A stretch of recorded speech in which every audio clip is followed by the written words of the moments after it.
তো আজকে তোমাদের সাথে সুন্দর একটা রেসিপি শেয়ার করব। ঠিক আছে, আসসালামু আলাইকুম। তো কেমন আছো? আশা করি ভালো আছো, আর আমি অনেক ভালো আছি। তো এটা হচ্ছে মাছের ডিম নাকি তেল আমি জানি না শিওর, কিন্তু এটা মাছের পেট থেকে বের হয়েছে। আর এটা কি মাছ তাও জানি না, যে কি মাছের পেট থেকে বের হয়েছে এমন একটা মানে জিনিস যে নামও জানি না, আর এটা কি তেল না ডিম তাও জানি না। আর এটা কাটলে হয়েছে মানে দুধের মতো বের হয়, মানে গলে গলে যায় এরকমের। তো আমি আজকে এটাই রান্না করবো। আর এটা মানে টেস্টটা হয়েছে দেয়া ঘি, মানে গরুর যেরকমের ঘিলু ওই রকমের ওইটা টেস্ট, খাইতে কিন্তু অনেক মজা লাগে। আর আমার ভিডিওটা ভালো লাগলে একটা লাইক কমেন্ট শেয়ার করে দেবা। আমার চ্যানেলে নতুন হয়ে থাকলে অবশ্যই সাবস্ক্রাইব করে সাথেই থাকবা।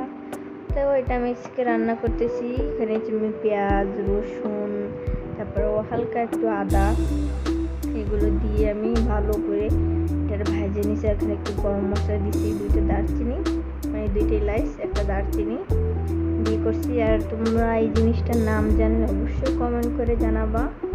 আর তোমরা এগুলো কীভাবে রান্না করো যদি জানো আমাকেও জানাবা। আমি যেভাবে রান্না করতেছি, মানে যেভাবে পারি সেইভাবে রান্না করতেছি।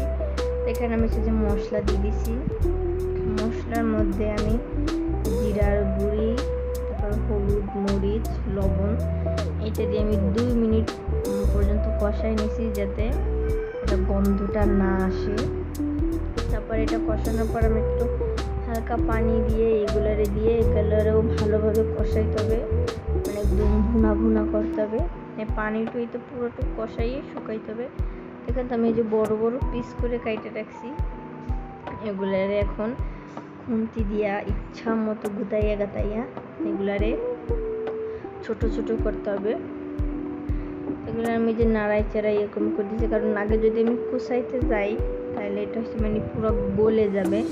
এর জন্য আমি আস্তে আস্তে করে রাখছি। তারপর অনেকগুলো গলে গেছে, আর এগুলো আগে ধুয়ে নিতে হবে, কারণ এটা ওটার পরে যখন ধুবেন তাহলে সব বের হয়ে যায়, মানে কিচ্ছু থাকে না, শুধু পাতলা চামড়া থাকে আর কিচ্ছু থাকে না।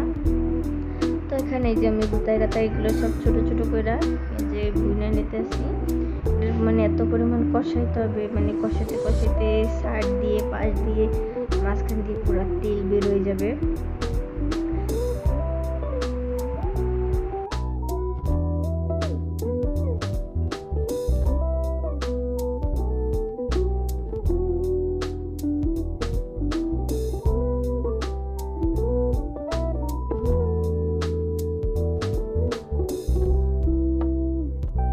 তো আমার কষানো হয়ে গেছে, এখন আমি এটা উঠায় রাখছি। আর এটা হচ্ছে আমার ফাইনাল লুক। কেমন হয়েছে অবশ্যই জানাবা। দেখাবো অন্য কোনো ভিডিওতে। আল্লাহ হাফিজ।